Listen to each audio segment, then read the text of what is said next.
What is business, business क्या होता है। इसके बहुत सारे डेफिनेशंस आपने सुने होंगे।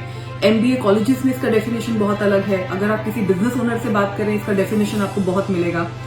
आज मैं आपको वो डेफिनेशन बताने वाली हूँ जो मेरे दिल के बहुत करीब है, which is very close to my heart. What is business for मी?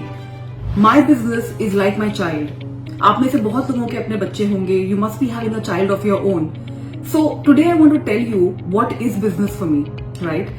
जब आपके अपने बच्चे होते हैं, what do you do? What do you want? You want the child to grow healthy. You want the child to become into a healthy child. आप चाहते हैं कि उसकी ग्रोथ बहुत अच्छी हो।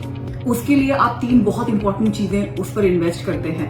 पहला है time. You invest a lot of time for your child. When your child is born, आप उसका ध्यान रखते हैं, आप उसका टेक केयर करते हैं। You take care of the food, आप उसे चलना सिखाते हैं, आप उसे बोलना सिखाते हैं, right? So you invest a lot of time into the child.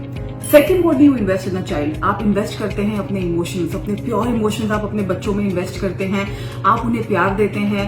You dedicate a lot of emotional quotient into them, और बदले में जब आपको सेम इमोशनल कोटेंट आपके बच्चे से मिलता है, what are you? You are a happy parent. Third and the most important thing for the healthy growth of your child is the investment of finance. Yes, you heard me right. Even money. Money is definitely required अगर आप अपने बच्चे को बहुत ज्यादा अच्छा growth देना चाहते हैं। You invest money into the child जब से वो पैदा होता है, right from the time he is born, for food, for his injections, for his school, for his clothes, for everything. Result क्या होता है? रिजल्ट ये होता है कि आपका बच्चा grows into a healthy human being and you are a happy parent. Now what is your business? Your business is your brain child. जैसे आपके बच्चे को 3 चीजों की जरूरत है, आपके बिजनेस को भी 3 चीजों की जरूरत है। The first one is time. Time, जहां पर आप अपने बिजनेस में बहुत ज्यादा टाइम इन्वेस्ट करते हैं।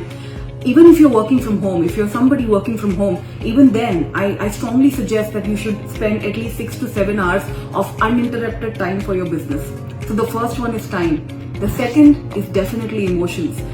You need to be in love with your business. You need to be passionate about your business. Your business needs to be your passion. Work becomes very interesting then. So आप अपने business में emotional values add करते हैं, आप उसे प्यार करते हैं.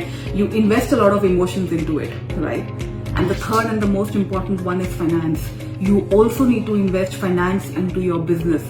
अगर ये 3 चीजें आप अपने बिजनेस को देते हैं, your brain child, which is your business, grows into a healthy business which becomes financially viable and profitable.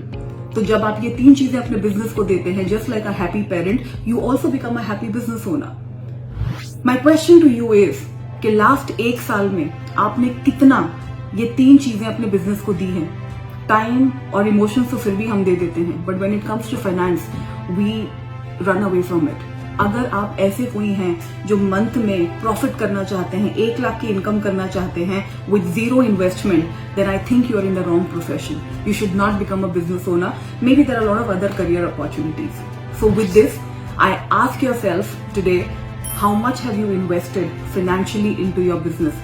अगर नहीं किया है, now is the right time. Do comment below and let me know what has been your financial investment into your business to make it visible, profitable, and a healthy child for you. Thank you so much.